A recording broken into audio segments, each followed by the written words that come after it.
Arabchada bitta maqol bor. Inda shadaid tu'raful ikhwan. Eng qiyin paytda yaqinlar bilinadi. Chunki agar yaxshi ko'rmaganingizda hech qachon jigarni bermasdingiz-ku. Xotinni o'zini jigarning bir qismi emas, balki ikki qismda bergan desam bo'ladi. Сразу mana operatsiyadan keyin ertasi kuni уже rangi Xudoga shukr, alhamdulillah oqardi. Ko'zlarida sariqlar ham yo'q. O'zim ko'rib haligi nima tushim o'ngim paytda holatda aytolmay onamanda bitta qizda dardiga shifo topolmay u больницаga yurdik, bu больницаga yurdik. Rosa o'yladim, nima qildik, endi oxiri tashxis qo'yishdi. Turmushga chiqmasin dedi. Keyin qudalarimga rahmat aytaman. Mana shu o'g'lim deganman, kuyovim demagan, boshida ham o'g'lim deganman. Shunday rostini aytganman desam, o'g'lim aytganki, yo'q, men mana shu dardi bilan yaxshi ko'raman. Bo'lmasa sovchilik bo'lgan. Hali uchrashib yurib sevishib tegmaganman. Unaqa bo'lmagan. Sovchi bo'lgan. Keyin to'g'risini aytib, men yolg'on gapirishni yomon ko'raman da. To'g'risini aytib, shunaqa qizimning dardi bor desam, dardi bilan olaman dedi o'g'lim.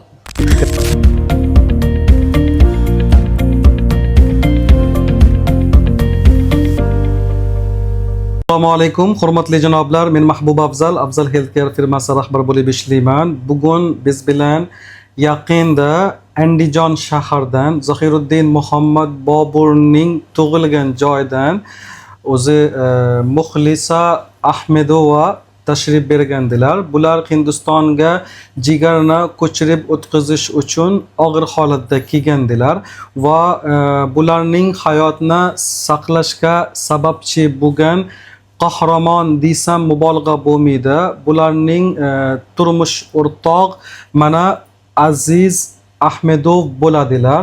Bular xotinning hayotini saqlashga sababchi bo'lganlar, ya'ni donorlik qilganlar. Xotinni o'zini jigarning bir qismi emas, balki ikki qismda bergan desam bo'ladi. Chunki ko'p qism bemorga beriladi va bir qism o'zida qoladi.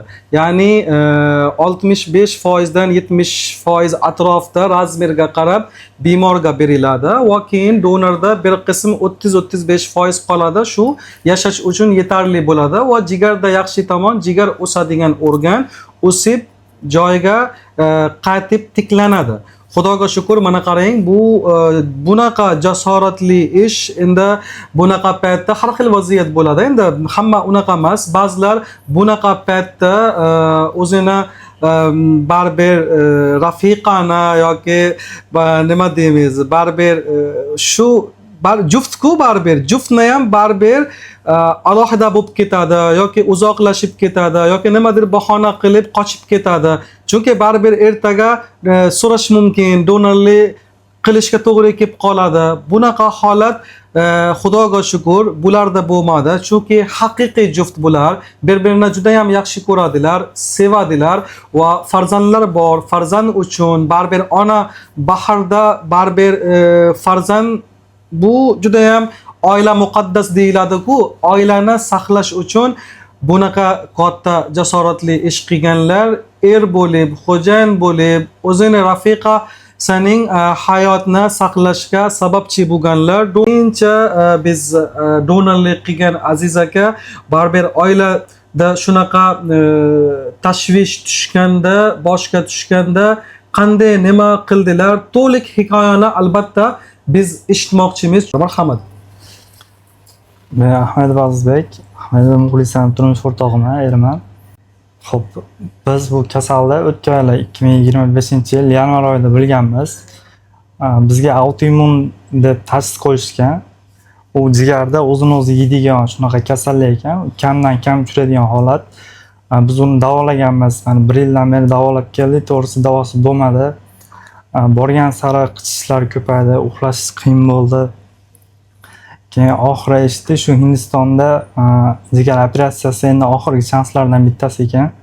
Allohga tavakkal qilib, shu tekshiruvlardan o'tdik. Avval o'zi qon guruhim shu paytgacha o'zi tekshirtirmaganman. Haligacha tekshirtirmaganman. Allohning qudrati bilan mana qon guruhi ayolimniki 4+ bo'lsa, meniki ham 4+ chiqqan. Allohga shukr qilganman. Hali o'ylanib o'tirmasdan agar donor bo'lish kerak bo'lsa, Alloh uchun mana ayolim sababini qilib shu kelib operatsiya qildik. ancha yaxshi qichishlari kamaydi. Oldingidan holati Xudoga shukr kundan kunga yaxshi bo'lyapti. Nechta farzandingiz bor? Endi bitta farzandimiz bor. Xudo xolasa endi bir yildan keyin Xudo xolasa yana farzand ko'rishingiz mumkin. Keyin o'sha payt siz bilan gaplashgandim, ikkinchi farzand ko'rganingizda aqiqaga meni taklif qilasiz. Xudo xolasa qatnashaman, boraman Xudo xolasa. Inshaalloh. Sog' bo'lsanlar, keyin bunga o'xshagan bemorlarga qanaqa tavsiya qilgan bo'lardingiz donor sifatida? Qo'rqmasdan donorlik qilsa bo'ladimi? Ham er sifatida, xo'jayin sifatida. Baribir agar bir tomondan o'ylab qarasangiz, baribir qarindosh emas-ku. Endi juft bo'lgan uchun, xotiningiz bo'lgan uchun endi qarindosh bo'lib ketdilar. Balki qarindoshdan ham azizroq bo'lib ketdilar. Chunki baribir yaxshi ko'rasiz, sevasiz. Shunga o'xshagan kimdirga donorlik qilmoqchi bo'lsa, qo'rqmasdan donorlik qilsa bo'ladimi? Shu savolga qanday javob berasiz? Albatta qilsa bo'ladi. Avvalambor Alloh tanisa, ota-onasi bolaga misol uchun mana erga yaxshi tarbiya bergan bo'lsa, ham ayolni qadri bo'lsa, misol uchun ota-onani oldida ayol kishini endi nima desam bo'ladi? Umringizni oxirigacha bari yashaydigan o'zingiz-ku, ertaga bari ota-ona boshqasi o'tib ketadi. Farzandlar uylanadi, qizlar erga tegib ketadi. Umringiz oxirigacha qoladigan shu eringiz, ayolingiz shunaqa bo'ladi. Nima desam bo'ladi? Har kuni kech payt misol uchun ayolingiz kelasiz, bitta yostiqqa boshingizni qo'yasiz. Og'rib yotsa sizga uyqu ham kelmaydi, tatmaydi, qo'pol qilib aytganda. To'ppa-to'g'ri. Og'rib tursa, ishtimi ko'zingizga sig'maydi, hayolingizga kelmaydi. Allohga shukr, mana shu dardlarni hammasini ko'rdik. Allohga tavakkal qilib yengidik. Allohga shukr, bundan buyog'iga hech qachon bunaqa kasal bo'lishini ham xohlamayman. Hech kimga ravo ham ko'rmayman bunaqa jigar kasalligi. Lekin donor bo'lishga kelib o'zini ayol uchun yo opa-singillari, aka-ukalari, qarindoshlari uchun operatsiyaga bemalol donorlik qilib, ularning hayotini asrab qolishga imkon bor deb o'ylayman. Harakat qilsa bo'ladi. Qiyinchiliklari bu yo'q demayman, bo'ladi 1-2 kun boshida, keyin o'tib ketadi. Undan keyin bemalol yurib, bemalol harakat qilib yashab ketsa bo'laveradi. Shunaqa erlar bor. Mana juda ham xursand bo'lish kerak va qancha Allohga shukr qilsa uncha kam. Chunki hozirgi kunda haqiqiy juft sanoqli. Endi odamlar chidab yashayapti bir-biri bilan. Qarindoshlar, yaqinlar, o'sha payt qiyin paytda siz bilan kim turgan bo'lsa, o'sha haqiqiy inson bo'ladi. Sizni yaxshi ko'radigan inson bo'ladi. Sizni poddeska qiladigan inson bo'ladi. Agar bunaqa paytda qanaqadir ikkilansa yoki uzoqlashib ketsa yoki qochib ketsa, u haqiqiy sizni yaxshi ko'radigan odam emas, faqat gap. Amalda yo'q. Bir oydan ziyod shutta siz har xil og'ir bemorlarni ko'ryapsiz va qanday keldingiz, kim orqali keldingiz, kimlar yordam berdi, to'liq hikoyani sizdan eshitmoqchimiz. Marhamat. 2025-yil o'tgani shu kasal aniqlandi. 1 yil bo'ldi. Shu kasal bilan dard chekayotganimga. Keyin turmush qurganimdan keyin ham davolantirdi turmush o'rtog'im. Keyin farzandli bo'ldi. Bu dard bilan farzand tug'ish mumkin emas deyishdi doktorlar. Keyin 50 yillik bo'ladi deyishdi. Rosa qo'rqdim. Allohning qudrati bilan meni 9 oygacha yetkazib sog'-salomat farzandimiz dunyoga keltirdim. Tuqqanimdan keyin o'ta og'irlashib qoldim. Sarg'ayishlarim, qichishlarim, ranglarim o'ta og'ir edi. Dadam oshnasi ham davolanib, lecheniya qilib ketgan ekan shu yerdan. Keyin Feruza opani topdik, keyin gaplashib, shu orqali keldik Hindistonga. Turmush o'rtog'im donorlik qilaman deb turdi, boshqa hech kimnikini olmaysiz dedi. Faqat menikini olasiz, olsan jo'natmayman dedi. Shu turmush o'rtog'imga rahmat, uydagilarimizga rahmat, oyijon, dadajonlarimga rahmat. Shunday yaxshi farzand dunyoga keltirib jo'natishdi. Har kim ham uydagilar jo'nata olmaydi. Shu yerdan eshitdik. Ko'pinchasi qaynonalari ham unamadi, donorlik qilgan erlari. Lekin shu turmush o'rtog'im uydagilarim ruxsat berib, o'zini qizidek ko'radi. Uydagilarim ham hech nima deb ko'rmaydi. Shuncha davolantirishdi uydagilarim. Ilohim baxtimga sog' bo'lsin. Bular haqiqiy juft va qarang, sizni hayotni saqlashga sababchi bo'ldilar. Bu Tamam. borada bitta hozir narsa esimga keldi. Bitta hadis bor. Payg'ambar sollallohu alayhi vasallam aytdilarki, agar Allohdan keyin kimga sajda qilishga haq bo'lganda, unda erga sajda qilish kerak deb aytgan bo'lardim. Bu degan, ya'ni erga bu darajada hurmat baland. Bir tomon mana qarang, onalarning oyoq ustida jannat deyilgan, al jannatu tahta aqdamil ummahat deyilgan. Ya'ni jannat onaning ustida, baribir ona ayol kishi bo'ladi-ku. Va keyin ikkinchi tomon mana payg'ambar sollallohu alayhi vasallamning bu hadis ham bor. Erga nisbatan qaysi darajada ayol kishi hurmat bilan, ya'ni Xudoni qanday odam, Xudodan hech kim qancha muammo bo'lsa ham Xudoga qarshilik hech kim chiqmaydi-ku. O'shaning uchun hech qachon nima muammo bo'lsa, oilaviy tashvishlar, muammolar erna er deb bilish kerak. Ya'ni baribir bir-bir bilan maslahat qilgan holda hech qachon buni isdan chiqarish kerak emas. Chunki bular himoya qiladigan, sizni podдержка qiladigan hamma tomonlama sizning eng asosiy odam ular xo'jayinlar. O'shanga endi yana siz ikkinchi, ya'ni ikki barobar ko'proq hurmat qilish kerak bo'ladi va bular hurmatga haqiqatda sazovor. Chunki ham donorlik qilib buni isbotlab berdilar.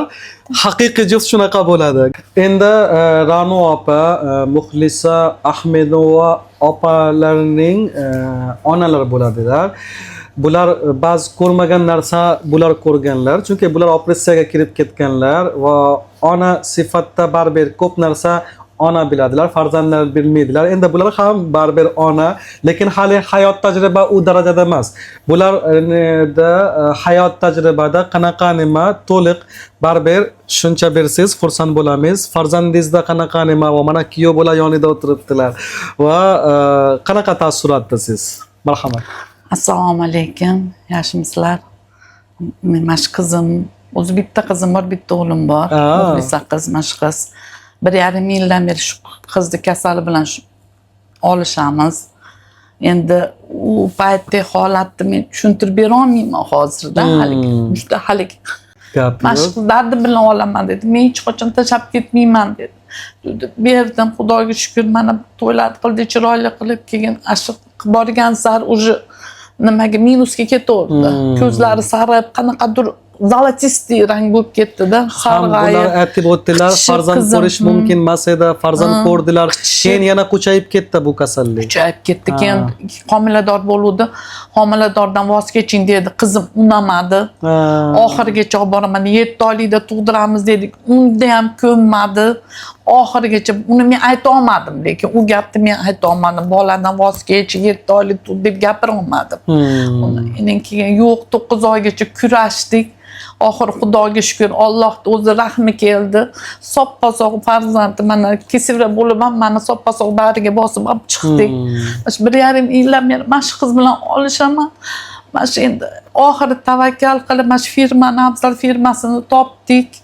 Ishondik, haligi tavakkal o'ta haligi nimada tavakkal hozir telegramlar bilasiz, yolg'on nimalari, noto'g'ri deb reklamalar ham har xil. Keyin Allohga tavakkal deb shunday firma bilan gaplashdik. Shu mana olib keldi, Xudoim shu yoqqa Hindistonga jo'natilgan ekan, mana dilimizga shu yerga solgan ekan. Sразу mana operatsiyadan keyin ertasi kuni уже rangi Xudoga shukr, alhamdulillah oqardi, ko'zlarida sariqlar ham yo'q. O'zim ko'rib haligi nima tushim o'ngim u paytda holatni aytolmayman. Onamanda bitta qizda.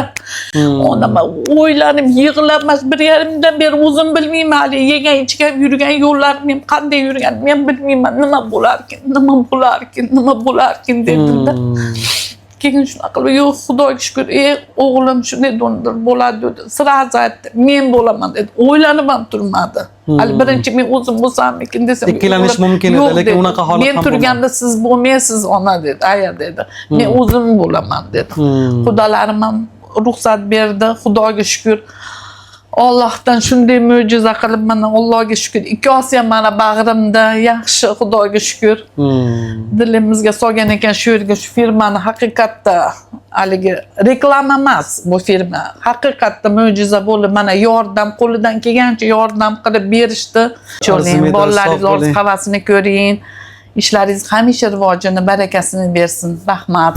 Sog' bo'ling, salomat bo'ling, o'zingizni ehtiyot qiling. Mana Muxlisa qiziz, bu Muxlisa ism kim qo'ygan?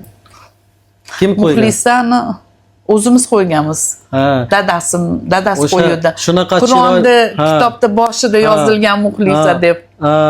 Endi sura Ixlos surasi bor. Endi ixlosda gap katta deyiladi-ku. Sura Ixlos surasi bor. Keyin bularning ismi ham Muxlisa bo'lsa, Muxlisa bu ixlosdan chiqqan narsa. O'shandan bu Muxlisa va ixlos baribir juda katta rol o'ynaydi. Albatta. Va keyin mana kuyov bola, endi sizning farzandingiz desam ham bo'ladi. Baribir haqiqiy farzandi qabul qilgansiz boshdan.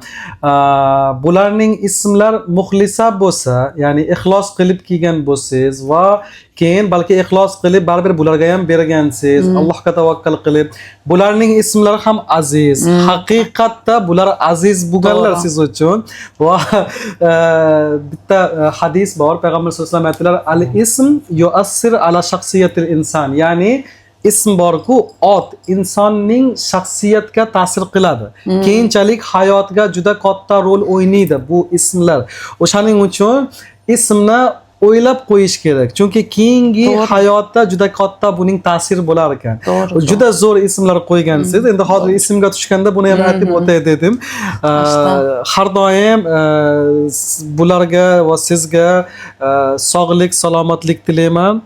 Hech qachon dard ko'rmang, Xudo xolasa bu eng oxirgisi bo'lsin va Alloh taborak va taolo bularga, ayniqsa Muxlisaxonga mukammal shifo bersin va keyinchalik ham bo'ldi, endi men 100% tuzalib ketdim degan emas.